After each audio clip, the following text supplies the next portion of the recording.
পৃথিবীর প্রত্যেকটা জাহাজেই একটা করে অফিস থাকে, যেটাকে আমরা জাহাজের ভাষায় শিপস অফিস বলি।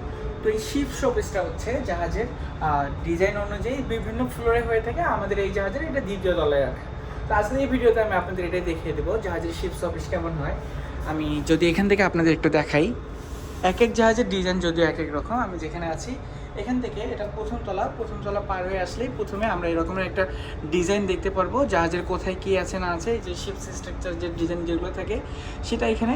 আর শিপস অফিসে ঢোকার জন্য আমাদের দুইটা ওয়ে আছে, একটা চাই আমরা সেই দিক দিয়ে ঢুকতে পারি, আরেকটা হচ্ছে এই দিক দিয়ে ঢোকা।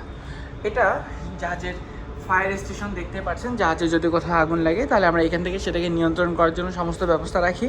এখান থেকে জাহাজের ধরুন ইঞ্জিন রুমে আগুন লেগেছে, ইঞ্জিন রুমে তো সবসময় তেল জাতীয় জিনিসগুলো বেশি থাকে, তো সেই তেলের লাইন কাট অফ করার জন্য এখানে সব কিছু আছে। আবার এখানে পানির যে ফোয়ারা যে তৈরি হয় সেগুলো দেওয়ার জন্য এখানে ফায়ার হাইড্রেন্ট আছে, এখানে কার্বন ডাইঅক্সাইড ফ্লাডিং সিস্টেম। তো আমি এটা নিয়ে ডিটেলসে আজকে কিছু বলছি না, যেহেতু আজকে আমি আপনাদের জাহাজের শিপস অফিসটা দেখাবো। এটা যদি আসি জাহাজের শিপস অফিসকে এখানে শিপ কন্ট্রোল সেন্টার বলা হয়, এই যেটা দেখতে পাচ্ছেন।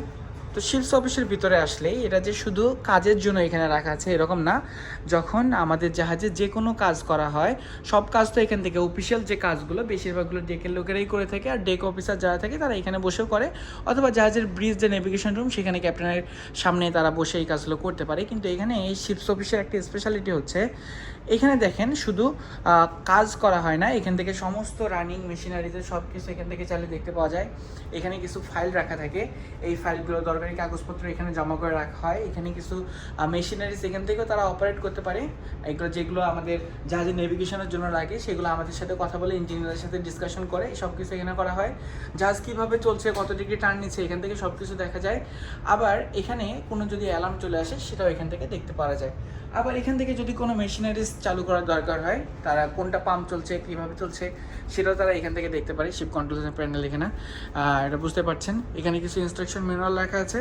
এখানে যদি কোনো কাগজপত্র প্রিন্ট করার দরকার হয় এই কম্পিউটারে সেটা টাইপ করে প্রিন্ট করে আমাদের এখানে প্রিন্টার রাখা আছে। আর এখানে বেশিরভাগ সময় দেখা যায় যেহেতু দিনের বেলা কাজ করা হয়, টি টাইম তো থাকেই, তো টি টাইমে সব কিছু ইউজ করার জন্য এখানে একটা টি টেবিলও রাখা আছে, এটা বুঝতে পারছেন। তো আমাদের জাহাজের শিপস অফিস মোটামুটি ভালোই বড়, সব কিছুই ভালোই উন্নত। তো আজকের এই শিপস অফিস কেমন লাগে, এখান থেকে যদি কারোর সাথে যোগাযোগ করার দরকার হয় এখানে টেলিফোন রাখা আছে, বুঝতে পারছেন। এটা ব্যবহার করে যে কোনো কারোর সাথে যোগাযোগ করা যায়। তো আজকের এই ভিডিওটা কেমন লাগলো, অথবা আমাদের জাহাজের এই শিপস অফিসটা দেখে আপনাদের কি মনে হচ্ছে, আপনারা আগে কি ভেবেছিলেন কি না যে জাহাজের ভিতরে এরকমের কোনো অপশন থাকতে পারে, বা জাহাজের ভিতরে এত উন্নত কোনো অফিস থাকতে পারে, সেটা আমাকে কমেন্টে জানিয়ে দেবেন। যারা আমার ভিডিওগুলো দেখেন তারা তো বুঝতেই পারছেন আমি সবসময় এই ভিডিওগুলো আপনাদের সাথে শেয়ার করি। তো এতক্ষণ সাথে ছিলাম আমি হৃদয়। চাইলে ফেসবুক, ইউটিউব, টিকটকে হৃদয় সেলের লিখে সার্চ করতে পারেন, তাহলে আমার সমস্ত ভিডিও আপনারা পেয়ে যাবেন। ধন্যবাদ, আসসালামু আলাইকুম।